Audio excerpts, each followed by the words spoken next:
Hi everyone, my name is Andrea Ansel and I'm the Director of Design at FTD. Today we'll be designing the standard size of the Hope and Harmony centerpiece, which is part of our holiday collection. Start by adding your well-hydrated floral foam to the design tray. Place your lantern and begin adding your greens. It's important to cover the mechanics in the centerpiece, so use shorter pieces of greens towards the base to hide the design tray as much as possible. Add 1 or 2 longer stems of cedar for the centerpiece to feel soft on the sides.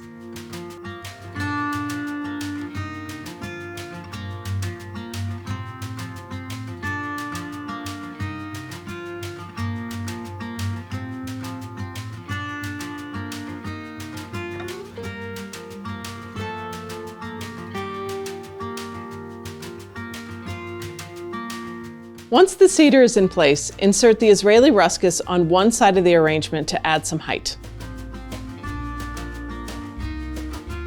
When I make this centerpiece, I like to move from side to side to ensure the lines of my design are where I want them to be.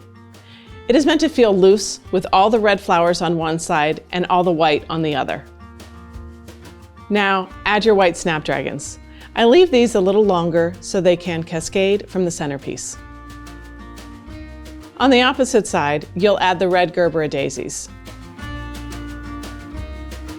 Bounce back to the other side and add your lilies, tucking them in with the snapdragons so it feels cohesive and intentional. Finally, return to the red side and insert your mini carnations.